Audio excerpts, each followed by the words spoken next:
Well, hello there. Professor Nuffy here. Welcome to Artifacts. This is the introduction video of what you're about to head into. You're wondering why Artifacts? Well, out of the hundreds of other art studios, movies, and channels, well, I think you'll see why this is going to be a little more different. Paying attention to the woman behind the curtain here. Let's go downstairs.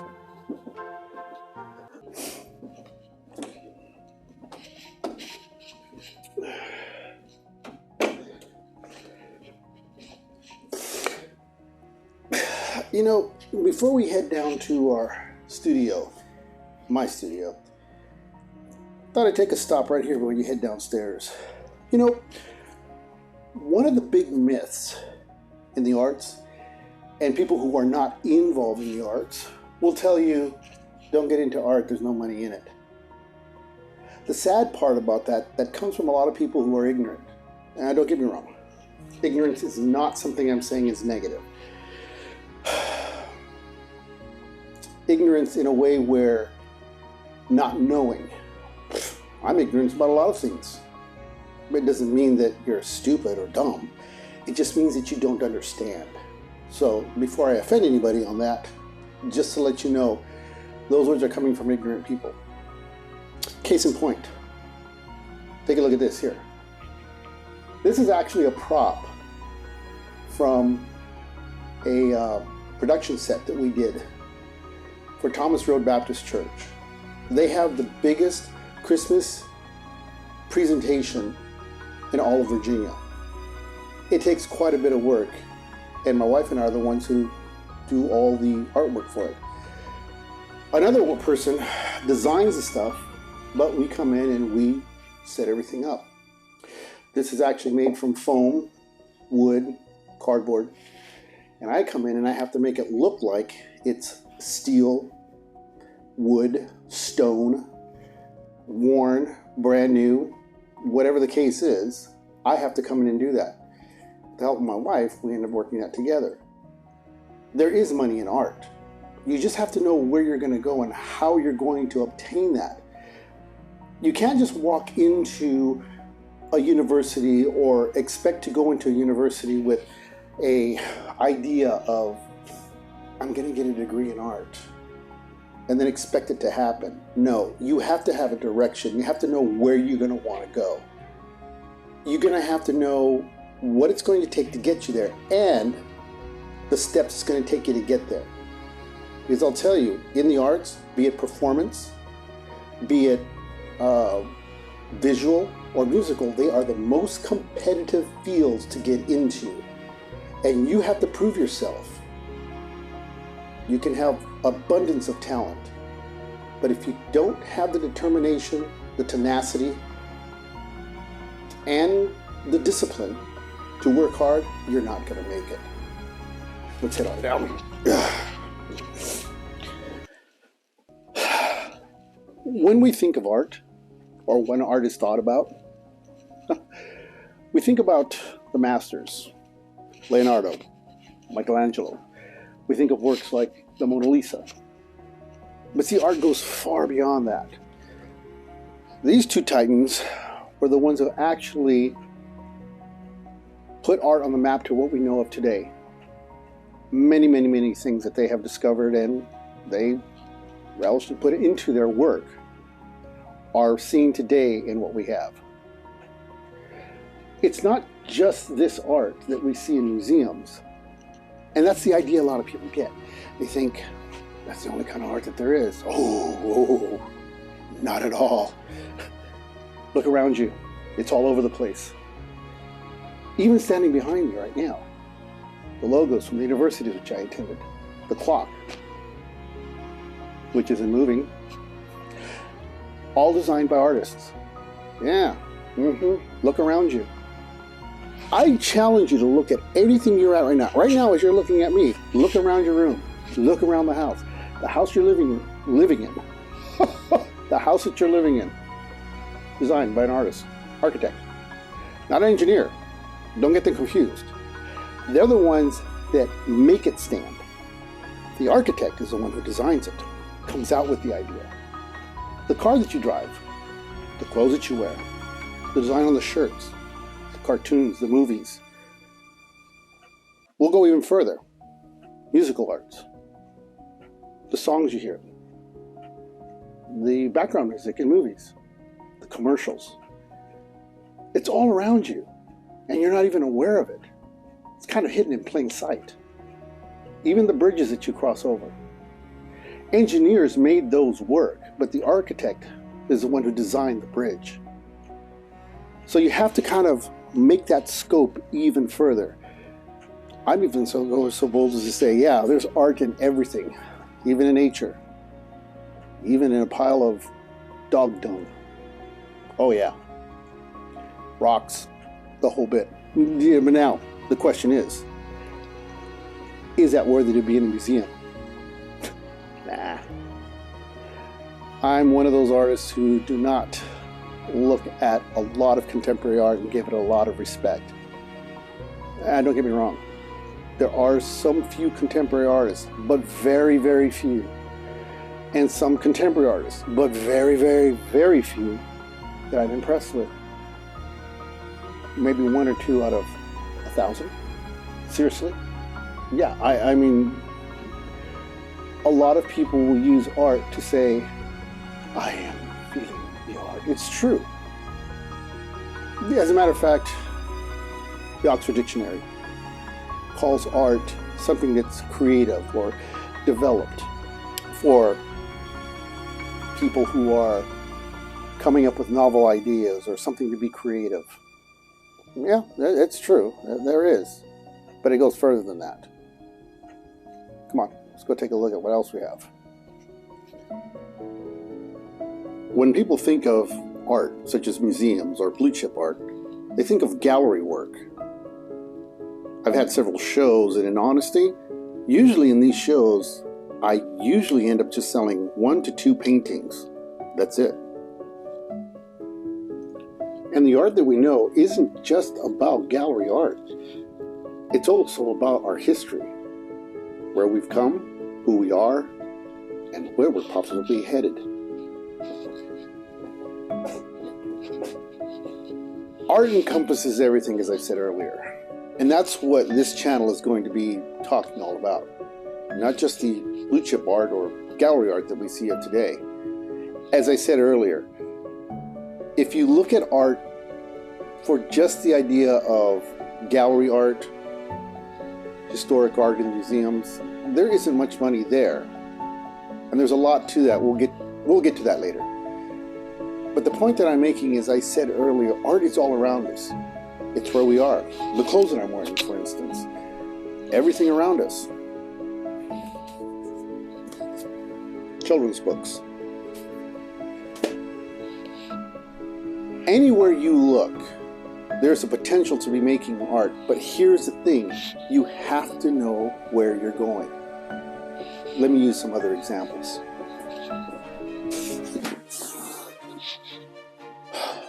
Behold the magic of art. As you can see, it's not just a simple paintings on the wall, wonderful museums, high-class history. As a matter of fact, if art didn't exist, none of the stuff you see here would exist. Remember, most of this stuff wasn't designed by engineers. They made them work. They made them look real. They moved real. But that was all the engineers who went to engineering school.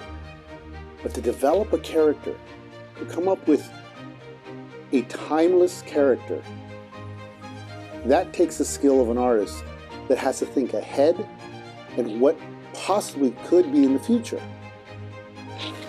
For instance, even myself created these characters called rollerbots. Oh, you're going to see them around quite a bit.